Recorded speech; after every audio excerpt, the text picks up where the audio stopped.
पूरा 410 रहेगा अपन जो संविधान में संशोधन आप कर पाओगा। जुल्म के साए में लब खोलेगा कौन, अगर हम भी चुप रहे तो बोलेगा कौन। नमस्कार, मैं निधि रतन और आप देख रहे हैं नेशनल दस्तक। लोकसभा का चुनाव नजदीक है, सरकार हार से बौखलाई हुई है। लगातार सोशल प्लेटफॉर्म को बंद करने का, डराने का लगातार प्रयास जारी है। सोचिए, तमाम यूट्यूब चैनल को डीमोनेटाइज कर दिया गया है और तमाम लोगों के यूट्यूब चैनल्स के साथ साथ इंस्टाग्राम सोशल अकाउंट यानी ट्विटर एक्स को भी बंद करने की लगातार जानकारी आ रही है। सोचिए, आप सरकार से सवाल नहीं कर सकते। सरकार को आखिर अपनी आलोचना से इतना डर क्यों लगता है?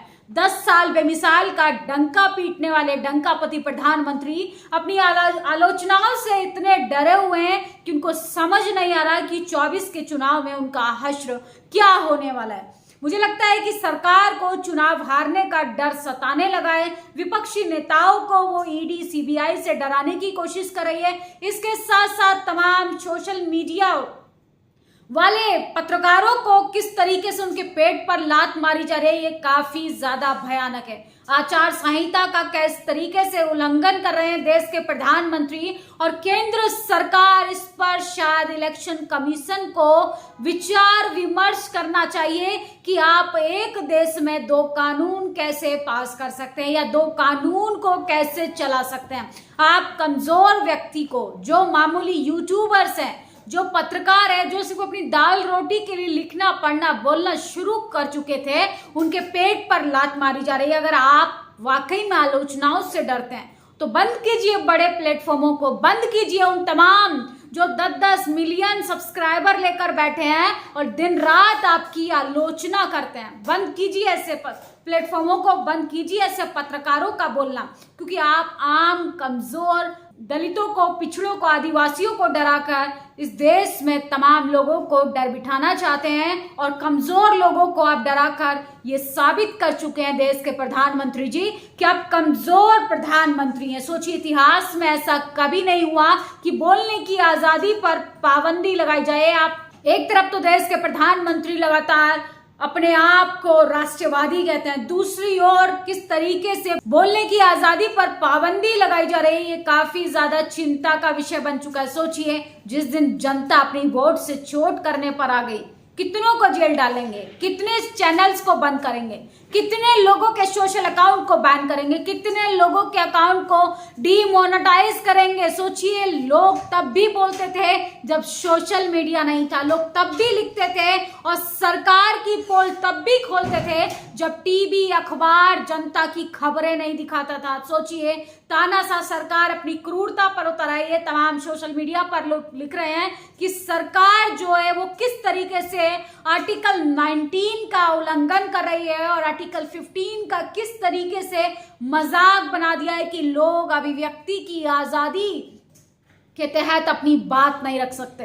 सरकार के सामने आप आलोचना नहीं कर सकते, सरकार की आप नीतियों पर बात नहीं कर सकते। कोई पत्रकार, कोई विपक्षी नेता, कोई आम जनता का कोई व्यक्ति अगर सरकार की नीतियों पर बात करेगा, महंगाई, बेरोजगारी, भ्रष्टाचार पर बात करेगा, 10 साल का हिसाब किताब मांगेगा, तो सरकार आपको डरा धमका कर जेल की सलाखों के पीछे भेजने का लगातार काम करेगी। सोचिए, यूट्यूब चैनल को बंद कर दिया गया। बोलता हिंदुस्तान लगातार सरकार की पोल खोल रहा था। असल में सरकार की पोल नहीं, विफल सरकार की पोल खोल रहा था, सरकार की नाक में नकेल डालने का काम कर रहा था, सरकार को एक्सपोज कर रहा था। मोदी से सवाल करते हैं तो आम भक्तों को तकलीफ होने लगती है। क्या जताना चाहते हैं देश के प्रधानमंत्री? बंद कीजिए सारे सोशल प्लेटफॉर्म को। आप इस देश में डिक्टेटरशिप कायम कीजिए, अपने हिसाब से चीजों को करिए, क्योंकि आपके लगातार मंत्रिमंडल में शामिल होने वाले लोग तो लगातार नारा दे ही रहे हैं कि इस बार हमें बहुमत से संसद में पहुंचाइए और हम संविधान में बदलाव करेंगे। यह मत भूलिए देश के प्रधानमंत्री जी कि आप भी उस संविधान की बदौलत आज देश के प्रधानमंत्री के पद पर बैठे हैं, वरना आप जिस धर्म का, जिस राष्ट्रवाद का डंका पीटते हैं, वो तो आपको मंदिर का उद्घाटन तक करने की अनुमति नहीं देता।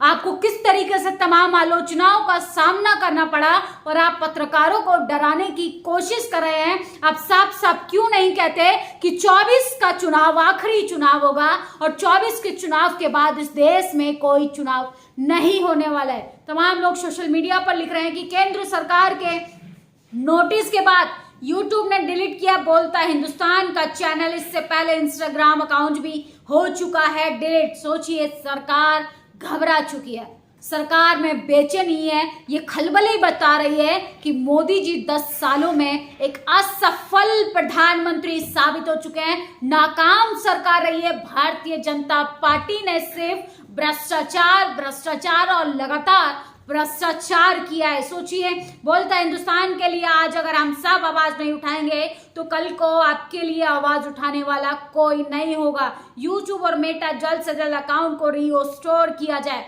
भारत सरकार अपनी शक्तियों का दुरुपयोग कैसे कर रही है ये देखिए। क्या इस देश में फ्री स्पीच की कोई जगह नहीं? सरकार अल्टरनेट मीडिया से इतना डरा क्यों है?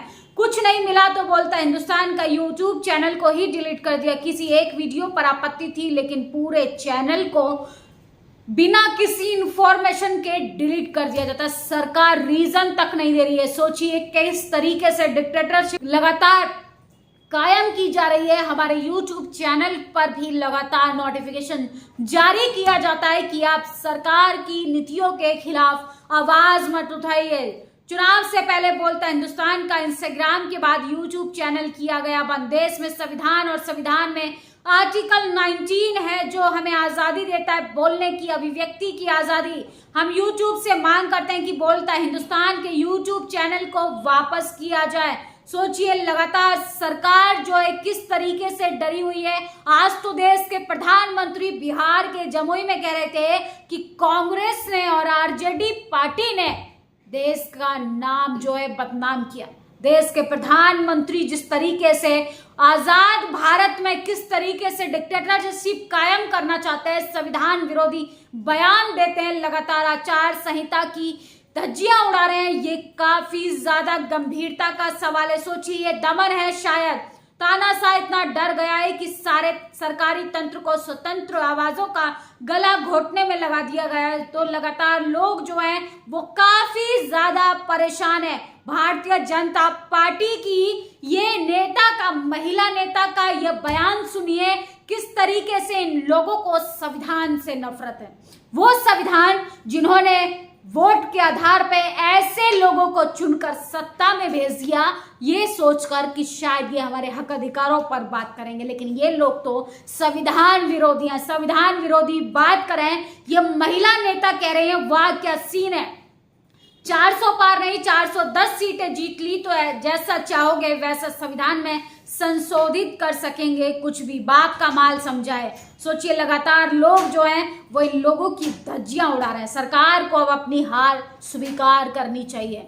आप देर सवेर लोगों को डरा सकते हैं, लेकिन जिस दिन जनता आक्रोश में आएगी, जिस दिन जनता अपने हक अधिकार मांगने पर आएगी, तो आपकी जेल की सलाखें की भी कमजोर और छोटी पड़ जाएंगी। कितने लोगों को जेल भेजेंगे, कितने लोगों के ऊपर ईबीसी सीबीआई की जांच बिठाएंगे, कितने लोगों के सोशल अकाउंट को बैन करेंगे, कितने यूट्यूब चैनल्स को बंद करेंगे। मोदी जी, जब भी जनता बोलती थी, जब सोशल मीडिया नहीं था, सड़कों पर जनता आएगी। अब जनता को डरा नहीं सकते, जनता को गुमराह नहीं कर सकते। सोचिए, विपक्षी नेता सरकार से डरे हैं, सरकार जनता से डरी है, ये सोचकर कि हम अगर 24 में सरकार में नहीं आ पाए तो हमारा क्या हाल होगा। सोचिए, मीना कुटवाल लिखती है, बोलता हिंदुस्तान के लिए आज अगर हम सब ने आवाज नहीं उठाई तो कल को आपके लिए भी आवाज उठाने वाला कोई भी नहीं बचेगा। This is a dictatorship. All those who said, see, you can criticize Modi. अगर डिक्टेटरशिप होती तो हम बोल सकते हैं क्या he is confirmation of that. सोचिए, बोलता हिंदुस्तान का इंस्टाग्राम यूट्यूब चैनल को विदाउट रीजन दिए हुए डिलीट कर दिया गया। यूट्यूब को रिस्टोर करना चाहिए और तमाम YouTuber, in fact social media influencer को मिलकर आवाज उठानी चाहिए, जो आज ये सोचकर सरकार के साथ दलाली में शामिल हो रहे हैं कि हम तो खुश हैं। हम उन लोगों के लिए क्यों आवाज उठाएं जिनके चैनल्स को बंद किया जा रहा है। तो अगला नंबर आपका भी है। आपके साथ भी इस तरीके की बर्बरता हो सकती है, आपके साथ भी इस तरीके की चीजों को किया जा सकता है। चैनल उड़ाया कोई बात नहीं, खतरनाक बात यह है कि सरकार ये भी नहीं बता रही कि कारण क्या है, ऐसा कौन सा वीडियो डाल दिया जिसकी सजा पूरे चैनल को उड़ाने में लग गई। कम से कम वो वीडियो दिखा दो, लिंक दे दो। ये सरकार ने कह दिया तो कह दिया, कोई स्पष्टीकरण नहीं, बस कह दिया, वही सीक्रेट है। सोचिए सरकार कितनी ज्यादा डरी हुई है। मेन स्ट्रीम मीडिया कह रही है कि अब की बार मोदी सरकार, वो भी 400 के प्यार। असल में अब की बार मोदी सरकार सत्ता से बाहर के साथ साथ इस बार तड़ी पार। श्याम मीरा सिंह लिखते हैं, जिन्हें लग रहा है 2024 चुनाव ऐसे ही है, वे इसे पड़े विपक्ष की आवाज उठाने वाले बोलता हिंदुस्तान मीडिया के पहले इंस्टाग्राम को उड़ाया गया, आज यूट्यूब चैनल को उड़ा दिया गया। यूट्यूब ने कार्रवाई सरकार के नोटिस के बाद की और कुछ नहीं बताया, क्यों हचाया। सोचिए लगातार लोग जो है वो सरकार से सवाल करें। सरकार को इलेक्ट्रल बॉन्ड का डेटा नहीं देना है, सरकार को नाकामियों की गिनती नहीं गिनवानी है, सरकार को 15 लाख देने का जो वादा किया था अपने वादों का हिसाब नहीं देना है, सरकार चैनलों को डिलीट कर रही है उसका हिसाब नहीं देना है। तो ये सरकार एकदम विफल सरकार रही है। 10 साल असल में बेमिसाल नहीं, एकदम फेल साबित हुआ है। ये तानाशाही नहीं तो और क्या है। महामानव जी आप ही बताइए कि किस तरीके से आपको डर लग रहा है। करीब करीब 90 लाख लोग एक महीने में बोलता हिंदुस्तान के यूट्यूब चैनल को देखते हैं, फेसबुक, इंस्टाग्राम, गूगल पर लाखों लोग जुड़े हैं। कल रात 1 बजे नोटिस आता है कि सरकार चाहती है आपके चैनल को बंद कर दिया जाए। सुबह चैनल बंद कर दिया। सोचिए चुनाव से पहले कितना खतरनाक ट्रेंड चलाया जा रहा है। किसी दिन आंख खुलेगी और हमारे घर से बर्तन, हमारे कपड़े सब गायब हो जाएंगे, ये सोचकर, क्योंकि सरकार चाहती है। असल में सरकार वो काम करना चाहती है जिसमें सरकार की वाहवाही हो, जिसमें सरकार की नाकामियां छुप पाए, जिसमें सरकार जो है वो अपनी कृतियों को अंजाम दे पाए। सरकार जो है वो किस तरीके से डरी हुई है कि वो आम जनता के पेट पर लात मारने की कोशिश करे। लोगों की बोलने की आजादी को छीनी जा रही है, स्वतंत्रता को छीना जा रहा है, संविधान के अधिकारों का किस तरीके से हनन हो रहा है, गंभीरता का सवाल है। हम YouTube से मांग करते हैं कि अभिव्यक्ति की आजादी का सम्मान करते हुए बोलता हिंदुस्तान के YouTube चैनल को वापस किया जाए। सरकार अल्टरनेट मीडिया से इतना डर क्यों रही है? कुछ नहीं मिला तो बोलता हिंदुस्तान का YouTube चैनल ही डिलीट कर दिया। इन्हें किसी एक वीडियो पर आपत्ति नहीं बल्कि पूरे चैनल पर आपत्ति। ये सरकार के हस्तक्षेप के बाद की गई कार्य वही है और रात 1 बजे मेल किया गया। सोचिए आधी रात को मेल आता है और YouTube चैनल बोलता हिंदुस्तान का डिलीट कर दिया जाता है। आप इसको तानाशाही नहीं तो और क्या कहें। फिलहाल तो मोदी जी काफी ज्यादा डरे हुए हैं। अब कितनों को डराकर अपनी पार्टी में शामिल करवाएंगे? ओह सॉरी, पार्टी नहीं, वॉशिंग मशीन कही है। क्योंकि फिलहाल तो विपक्षी नेताओं को डराने की लगातार कोशिश जारी है, पत्रकारों को डराने की कोशिश जारी है और इसके साथ साथ आम जनता को डराने की कोशिश कर रही है। लेकिन जनता इस बार अपनी वोट से चोट जरूर देगी। 24 में 400 पार वाली सरकार को सीधा सत्ता से बाहर कीजिए, क्योंकि जब आपकी बोलने की आज़ादी ही खतरे में आ जाएगी तो आने वाले टाइम में कुछ भी खतरे में आए कोई फर्क नहीं पड़ता। जब आप बोलेंगे नहीं तो सरकार की नीतियों का विरोध कैसे होगा? इस खबर पर आपकी क्या प्रतिक्रिया कमेंट बॉक्स में ज़रूर बताइएगा। और तमाम लोगों को एकजुट होकर लड़ना पड़ेगा, जो आज ये सोचकर बैठे हैं कि हमें बोलने की क्या ज़रूरत है, हमें दूसरे के मैटर में बोलने से बचना चाहिए। असल में हम सबकी लड़ाई है, हमारी आने वाली पीढ़ियों की लड़ाई है। अगर हम इस लड़ाई में शामिल नहीं हुए तो अगला नंबर हमारा, आपका, हमारे बच्चे का हो सकता है। शुक्रिया। नेशनल दस्तक की आपसे गुजारिश है कि अगर इसको बचाना चाहते हैं तो नेशनल दस्तक को सब्सक्राइब करने के लिए रेड कलर के सब्सक्राइब बटन को दबाएं, फिर बेल आइकन की घंटी दबाएं। नेशनल दस्तक को बचाने के लिए बहुत जरूरी है कि हर खबर को शेयर करें, लाइक करें, कमेंट जरूर करें।